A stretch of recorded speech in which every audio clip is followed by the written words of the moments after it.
ശബരിമല സ്വർണ്ണക്കൊള്ളയുടെ പുതിയ വിവരങ്ങളാണ് ഓരോ ദിവസവും പുറത്തു വരുന്നത്. പ്രതികളായ ഉണ്ണികൃഷ്ണൻ പോറ്റിയും ഗോവർദ്ധനും പങ്കജ് ഭണ്ഡാരിയും പദ്ധതിയിട്ടത് വൻ കവർച്ചയെന്ന വിവരവും ഇന്ന് പുറത്തു വന്നു. ഗോവർദ്ധന്റെ ജാമ്യ ഹർജിയെ എതിർത്ത് നൽകിയ റിപ്പോർട്ടിലാണ് SIT ഇക്കാര്യം വ്യക്തമാക്കുന്നത്. സ്വർണ്ണക്കൊള്ള മറച്ചുവെക്കാൻ പ്രതികൾ ബംഗളൂരുവിൽ വെച്ച് ഗൂഢാലോചന നടത്തി എന്നാണ് കണ്ടെത്തൽ. ശബരിമലയിലെ വഴിപാടുമായി ബന്ധപ്പെട്ട് നിരവധി പണം ദുരൂഹമായി അക്കൗണ്ടുകളിലേക്ക് എത്തിയതിലും അന്വേഷണം നടത്താൻ ഒരുങ്ങുകയാണ് SIT. കാണാം RD Extra.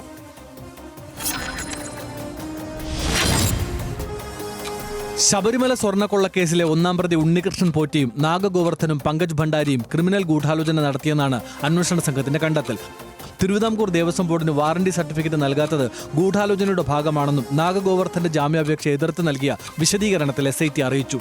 ദേവസ്വം ബോർഡ് ഉദ്യോഗസ്ഥരിൽ നിന്നുണ്ടായത് ഗുരുതര വീഴ്ചയാണ്. പ്രതികൾ ബംഗളൂരുവിൽ കൂടിക്കാഴ്ച നടത്തിയെന്നും SIT അറിയിച്ചു. സ്വർണ്ണ കവർച്ചാ വിഷയം ഹൈക്കോടതിയുടെ പരിഗണനയിലിരിക്കെയാണ് കൂടിക്കാഴ്ച നടന്നത്. 2025 ഒക്ടോബറിലാണ് കൂടിക്കാഴ്ച നടത്തിയതെന്ന് അന്വേഷണത്തിലൂടെ വ്യക്തമായി. 2019 സ്വർണ്ണ കവർച്ചയ്ക്ക് ശേഷമുള്ള കൂടിക്കാഴ്ച കുറ്റകൃത്യം മറയ്ക്കാനാണ്, തെളിവുകൾ നശിപ്പിക്കാൻ പ്രതികൾ ശ്രമിച്ചുവെന്ന് CDR പരിശോധനയിൽ വ്യക്തമായെന്നും SIT അറിയിച്ചു. ശബരിമല സ്വർണ്ണക്കൊള്ളയുമായി ബന്ധപ്പെട്ട് അറസ്റ്റിലായ മുൻ ദേവസ്വം ബോർഡ് പ്രസിഡന്റ് A. പത്മകുമാറിന്റെയും സ്വർണ്ണ വ്യാപാരി ഗോവർദ്ധന്റെയും ജാമ്യ ഹർജികൾ വ്യാഴാഴ്ച പരിഗണിക്കാൻ മാറ്റി. 6 ആഴ്ച കൂടി സമയം നീട്ടിക്കിട്ടിയതിനാൽ അന്വേഷണം വിപുലീകരിക്കാനാണ് SITയുടെ തീരുമാനം. RD Extra, news Malayalam.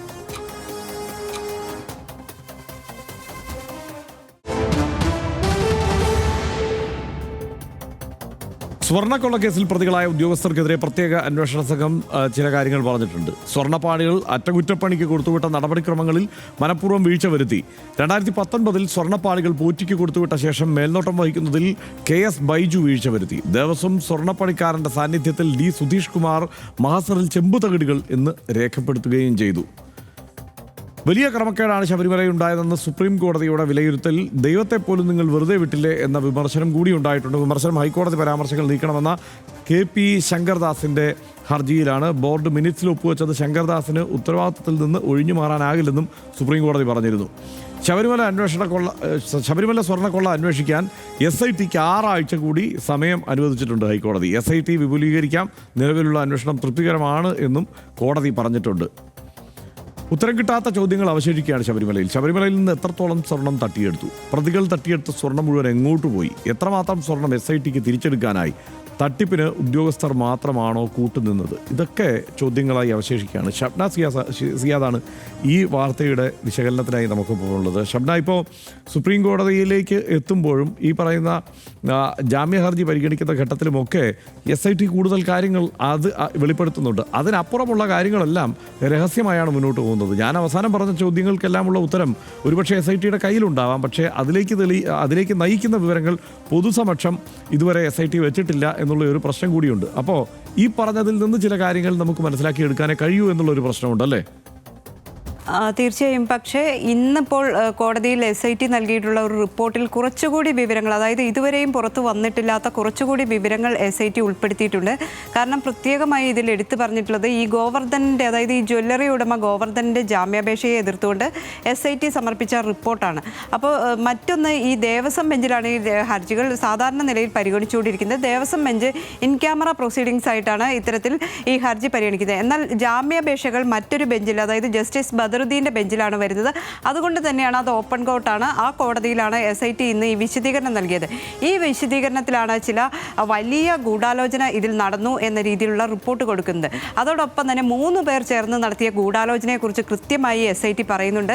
ഹൈക്കോടതി ഈ കേസ് പരിഗണിച്ചുകൊണ്ടിരിക്കുക, അതായത് നമുക്കറിയാം ഹൈക്കോടതി സ്വമേധയാ ഇതിൽ പരിഗണിക്കുകയും കേസിൽ അന്വേഷണത്തിൽ മേൽനോട്ടം വഹിക്കുകയും ഇടക്കാല റിപ്പോർട്ടുകളെല്ലാം കോടതി വിളിച്ചു വരുത്തുകയും ഒക്കെ ചെയ്തുകൊണ്ടിരിക്കുന്ന ഒരു സമയത്ത് 2025 ഒക്ടോബറിൽ ഈ ഉണ്ണികൃഷ്ണൻ പോറ്റി, അതായത് ഈ കേസിലെ ഏറ്റവും പ്രധാനപ്പെട്ട ഒന്നാം പ്രതിയായ ഉണ്ണികൃഷ്ണൻ പോറ്റി, ഈ ഗോവർദ്ധനൻ, അതോടൊപ്പം തന്നെ പങ്കജ് ഭണ്ഡാരി, ഈ 3 പേർ ചേർന്ന് ബാംഗ്ലൂരിൽ ഗൂഢാലോചന നടത്തി എന്നാണ് ഈ SIT ഉദ്യോഗസ്ഥർ ഇന്ന് കോടതിയെ അറിയിച്ചത്. അത് ഇവർക്ക് ലഭിച്ചത്, അതായത് ഇതിൻ്റെ വിവരങ്ങൾ ലഭിച്ചത് ഇവരുടെ കോൾ റെക്കോർഡ് പരിശോധിച്ചതിൽ നിന്നാണ്. ഇത്തരത്തിലൊരു ഗൂഢാലോചന ഇവർ നടത്തിയിരുന്നു. അത് തെളിവ് നശിപ്പിക്കാൻ വേണ്ടിയാണ്. കാരണം ഈ SITയുടെ അന്വേഷണം ഈ രീതിയിൽ കാര്യക്ഷമമായി മുന്നോട്ട് പോകുമ്പോൾ ഇവർ 3 പേരും ചേർന്ന് വലിയ ഗൂഢാലോചന നടത്തുകയും ഇതിൻ്റെ തെളിവ് നശിപ്പിക്കാൻ ശ്രമിക്കുകയും ചെയ്തു എന്നാണ് SIT ഇന്ന് കോടതിയെ അറിയിച്ചത്. മറ്റൊന്ന് കോടതിയിൽ പറഞ്ഞിട്ടുള്ളത്, ഹൈദരാബാദിലെ നരേഷ് എന്നയാളുടെ അടുത്തായിരുന്നു ആദ്യഘട്ടത്തിൽ ഈ സ്വർണ്ണപ്പാളി എത്തിച്ചത്. എന്നാൽ ഇത് സ്വർണം പൂശിയതാണ് എന്ന് പറഞ്ഞതിനെ തുടർന്ന് ഈ നരേഷ് എന്നയാൾ അത് നിരസിച്ചു. അല്ലെങ്കിൽ ഈ സ്വർണ്ണപ്പാളിയുമായി ബന്ധപ്പെട്ട അത്തരത്തിലുള്ള കാര്യങ്ങൾ നടപടികളിലേക്ക് പോകാൻ പറ്റില്ല എന്ന് നരേഷ് നിരസിക്കുകയും പിന്നീട് ഈ ഗോവർദ്ധനാണ് ഈ മറ്റ് സ്മാർട്ട് ക്രിയേഷൻസിലേക്ക് ഇത് എത്തിക്കുന്നത് എന്ന വിവരവും SIT പറയുന്നുണ്ട്. അതുകൊണ്ട് തന്നെ ഈ ഗോവർദ്ധന് കൃത്യമായ പങ്ക് ഇതിലുണ്ട് എന്ന് SIT കൃത്യമായി തന്നെ ഇന്ന് കോടതിയെ അറിയിച്ചിട്ടുണ്ട്. മറ്റൊരു കാര്യം സൂചിപ്പിച്ചിട്ടുള്ളത് ഉദ്യോഗസ്ഥരുമായി ബന്ധപ്പെട്ടാണ്. ദേവസ്വം ഉദ്യോഗസ്ഥർ 2019 ദേവസ്വം ഉദ്യോഗസ്ഥർ കൃത്യമായി ഇവരെ സഹായിച്ചിരുന്നു എന്ന കാര്യമാണ്. ദേവസ്വം ഉദ്യോഗസ്ഥർ ഇവർ കൃത്യമായ ഒരു ഉത്തരവാദിത്വം ഉദ്യോഗസ്ഥർ കാണിച്ചില്ല എന്ന കാര്യം അവരുടെ പേരെടുത്ത് തന്നെ, ബൈജുവിൻ്റെ അടക്കം പേരെടുത്ത് തന്നെ SIT ഇന്ന് ഈ റിപ്പോർട്ടിൽ കോടതിയിൽ സമർപ്പിച്ച റിപ്പോർട്ടിൽ പറയുന്നുണ്ട്. പത്മകുമാറിൻ്റെ പങ്കും ഇതേക്കുറിച്ച് കൃത്യമായി തന്നെ പറയുന്നു. കാരണം ഈ ചെമ്പുപാളി എന്ന് രേഖപ്പെടുത്തുന്ന സമയത്ത് അനുവദിക്കുന്നു എന്ന് എഴുതി, കൈപ്പടയിൽ എഴുതി എന്നാണ് പറയുന്നത്. ചെമ്പുപാളി എന്ന് രേഖപ്പെടുത്തിയ ആ മാസ്റ്ററിൽ അത്തരത്തിൽ എഴുതിയിരുന്നു. പത്മകുമാറിന് മുൻ ദേവസ്വം ബോർഡ് പ്രസിഡന്റാണ്, കൃത്യമായ പങ്ക് ഇതിലുണ്ട്. അതുകൊണ്ട് തന്നെ ഈ 2 പ്രതികൾക്കും ജാമ്യം കൊടുക്കരുത് എന്നൊരു ആവശ്യം ഉന്നയിക്കാനാണ് SIT ഇന്നിപ്പോൾ ഇത്തരത്തിലൊരു സത്യവാങ്മൂലം സമർപ്പിച്ചിട്ടുള്ളത്, അല്ലെങ്കിൽ വിശദീകരണം സമർപ്പിച്ചിട്ടുള്ളത്. ഈ വിശദീകരണത്തിൽ കൃത്യമായി ഇത്തരത്തിലുള്ള കാര്യങ്ങൾ പറയുന്നുണ്ട്. ഇന്നലെ നമുക്കറിയാം ദേവസ്വം ബെഞ്ചിൽ നിന്ന് ഒരു നിരീക്ഷണം നടത്തിയിരുന്നു ദേവസ്വം ബെഞ്ച്. SITയുടെ മുഴുവൻ റിപ്പോർട്ടുകളും ഇന്നിപ്പോൾ പുറത്തു വരുന്നത് ഈ ജാമ്യാപേക്ഷയിൽ കൊടുത്ത വിശദീകരണം മാത്രമാണെങ്കിൽ ഇന്നലെ ഹൈക്കോടതിയുടെ ദേവസ്വം ബെഞ്ച് ഇതിലെ മുഴുവൻ റിപ്പോർട്ടുകളും പരിശോധിച്ചിട്ടുണ്ട്. ദേവസ്വം ബെഞ്ച് പറയുന്നത് തന്നെ വലിയ ആളുകൾ, അല്ലെങ്കിൽ ഇതിലെ വലിയ ആളുകളുടെ പങ്കാളിത്തമുണ്ട്. ഇതിൽ കൂടുതൽ വിവരങ്ങൾ ഇനിയും പുറത്തു വരാനുണ്ട്. അത് ശാസ്ത്രീയ പരിശോധനാ ഫലം, സമഗ്രമായ അന്വേഷണവും ഷബന, പക്ഷേ അതിനകത്ത് എനിക്ക് എൻ്റെ ഒരു സംശയം എന്താണെന്ന് വെച്ചാൽ, ഇത് തീർച്ചയായും ഇത്തരം ശാസ്ത്രീയമായ പരിശോധനയ്ക്കൂടെ മാത്രമേ അത്തരം കാര്യങ്ങളൊക്കെ മനസ്സിലാക്കാൻ കഴിയൂ. പക്ഷേ ഇന്നിപ്പോൾ കാര്യം ഗോവർദ്ധൻ്റെ ജാമ്യ ഹർജി പരിഗണിക്കുമ്പോഴാണ് ഈ വിഷയം SIT ഈ മട്ടിൽ അവതരിപ്പിക്കുന്നതെങ്കിലും ഒരു ഗൂഢാലോചന നടന്നിട്ടുണ്ട്. അതായത് ഈ ഗോവർദ്ധനും ഈ പോറ്റിയും മറ്റേ കക്ഷി, അദ്ദേഹത്തിൻ്റെ പേര് ഞാൻ പറഞ്ഞു, ഇവരെല്ലാവരും കൂടെ ചേർന്നിട്ടുള്ള ഗൂഢാലോചന അവിടെ നടന്നിട്ടുണ്ട്. ഇവർ 3 പേരും ചേർന്നുള്ള ഗൂഢാലോചന ബാംഗ്ലൂരിൽ നടന്നിട്ടുണ്ട് എന്നുള്ളത് പറയുന്നു. പക്ഷേ ഇപ്പുറത്ത് ഉദ്യോഗസ്ഥരുണ്ടല്ലോ, ഉദ്യോഗസ്ഥർക്ക് വീഴ്ച സംഭവിച്ചു എന്ന മട്ടിൽ ആണ് പറയുന്നതെങ്കിൽ ഈ ഉദ്യോഗസ്ഥർക്ക് നേരിട്ട് ഈ സ്വർണ്ണ കൊള്ളയിൽ പങ്കില്ല എന്നാണോ അപ്പോൾ SITയുടെ അന്വേഷണത്തിൻ്റെ ഗതി നീങ്ങുന്നത്? അത്തരത്തിൽ നമുക്ക് പറയാൻ പറ്റില്ല. കാരണം ഈ ഉദ്യോഗസ്ഥരെ ചിലരിലേക്കെങ്കിലും ഇപ്പോൾ SIT അന്വേഷണം നടത്തി കഴിഞ്ഞിട്ടുണ്ട്. അതുകൊണ്ട് തന്നെ ഉദ്യോഗസ്ഥർക്ക് കൃത്യമായി പങ്കുണ്ട്. ഉദ്യോഗസ്ഥരുടെ വീഴ്ചയാണ് ഉണ്ടായിട്ടുള്ളത് എന്ന് പറയുന്നുണ്ട്. അതോടൊപ്പം തന്നെ കോടതിയിൽ ഇന്നലെ തന്നെ ഇവർ അറിയിച്ചിരുന്നു 9 പേരെ ഇതിൽ അറസ്റ്റ് ചെയ്തു. ഇനിയും 15 പേരെ പ്രതിപട്ടികയിൽ ഉൾപ്പെടുത്തിയിട്ടുണ്ട് എന്ന് പറയുന്നുണ്ട്. ഈ 15 പേര് ആരാണ് എന്നത് സംബന്ധിച്ച് നമുക്ക് വ്യക്തതയില്ല. അപ്പോൾ ഒരു പക്ഷേ ഇനിയിപ്പോൾ കൂടുതൽ ആളുകളിലേക്ക് ഇത് അന്വേഷണം നീങ്ങുമ്പോൾ ഒരു പക്ഷേ ഉദ്യോഗസ്ഥർ തന്നെ ആകാനാണ് സാധ്യത. കാരണം ഹൈക്കോടതി ആദ്യഘട്ടത്തിൽ തന്നെ പറഞ്ഞിരുന്നു ഇതിൽ ദേവസ്വം ബോർഡ് ഉദ്യോഗസ്ഥർക്ക് കൃത്യമായ പങ്കുണ്ട് എന്ന് വ്യക്തമാണ്. ഒരു ഉദ്യോഗസ്ഥരെയും ഈ രീതിയിൽ പങ്കുള്ള ഉദ്യോഗസ്ഥരെ വെറുതെ വിടരുത്, അവരിലേക്ക് അന്വേഷണം എത്തണം എന്ന് കോടതി സ്ട്രിക്റ്റ് ആയിട്ട് തന്നെ പറഞ്ഞിരുന്നതാണ്. അതുകൊണ്ട് തന്നെ ഒരു പക്ഷേ ഈ 15 പ്രതികൾ, ഇപ്പോൾ നിലവിൽ പ്രതിയേർത്തിട്ടുള്ള 15 പ്രതികളിൽ 9 പേർ അറസ്റ്റിലായി എന്നാണ് പറയുന്നത്. ബാക്കിയുള്ളവർ ആരാണ് ഈ ഉദ്യോഗസ്ഥർ ഒരു പക്ഷേ ആകാനുള്ള സാധ്യതയുണ്ട്.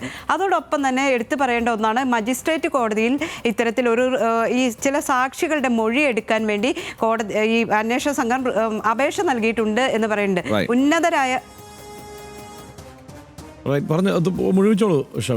ഉന്നതരായ സാക്ഷികളാണ് ഇവരെന്നാണ് പറയുന്നത്. അപ്പോൾ ഈ ഉന്നതർ എന്ന് പറഞ്ഞാൽ നമുക്കറിയാം ചില ഉന്നതരുടെ മൊഴിയെടുക്കലൊക്കെ കഴിഞ്ഞിരുന്നു. ഇനിയും ഇതിലും വലിയ ഉന്നതരാരാണ് എന്നത് സംബന്ധിച്ച് ഒരു പക്ഷേ ഈ അടുത്ത ദിവസങ്ങളിൽ ആ വിവരങ്ങളും പുറത്തു വരാൻ സാധ്യതയുണ്ട്. മജിസ്ട്രേറ്റ് കോടതി അതിന് അനുമതി നൽകിയാൽ ഉന്നതരുടെ മൊഴിയെടുക്കും എന്ന് SIT സൂചന നൽകിയിട്ടുണ്ട്. റൈറ്റ്. ഏതൊക്കെയോ അക്കൗണ്ടുകളിലേക്ക്, അതായത് ഈ പോറ്റിയുടെ അക്കൗണ്ടുകളിൽ നിന്ന് മാത്രമല്ല, ഈ പൂജ നടത്തിയതുമായി ബന്ധപ്പെട്ട് ഏതൊക്കെയോ അക്കൗണ്ടുകളിലേക്ക് ഫണ്ട് പോയതുമായി ബന്ധപ്പെട്ടൊക്കെയുള്ള അന്വേഷണത്തിലേക്ക് കൂടി SIT കടന്നിട്ടുണ്ട്. ആ പൂജയുടെ ഭാഗമായുള്ള ഫണ്ടും പണവും എന്നൊക്കെ പറയുമ്പോൾ തീർച്ചയായും ഉന്നതരിലേക്കൊക്കെ പോകാം എന്ന് തന്നെയാണ് കരുതുന്നത്. രാഷ്ട്രീയ വിവാദങ്ങൾക്കും ഊഹാപോഹങ്ങൾക്കും അപ്പുറം ശബരിമല സ്വർണ്ണക്കൊള്ളയുടെ പ്രഭവ കേന്ദ്രം ത്രിമൂർത്തികളാണെന്ന ചിത്രമാണ് തെളിയുന്നത്. SIT നൽകിയ റിപ്പോർട്ട് പ്രകാരം സ്വർണ്ണക്കൊള്ളയ്ക്ക് പിന്നിലെ ബുദ്ധി ഉണ്ണികൃഷ്ണൻ പോറ്റിയും ഗോവർദ്ധനും പങ്കജ് ഭണ്ഡാരിയുമാണ്. കേസ് ഹൈക്കോടതിയിൽ നടക്കുമ്പോഴും തെളിവുകൾ ഇല്ലാതാക്കാനും അട്ടിമറിക്കാനും 3 പേരും ശ്രമിച്ചിട്ടുണ്ടെന്നും വ്യക്തമാകുന്നു. ഉദ്യോഗസ്ഥരെ കൂടി കൂട്ടുപിടിച്ച് ഈ ത്രിമൂർത്തികൾ നടത്തിയ കൊള്ളയുടെ യഥാർത്ഥ ചിത്രമാണ് ഇനി വെളിപ്പെടാനുള്ളത്. RDX ഇവിടെ പൂർത്തിയാകുന്നു. Good night.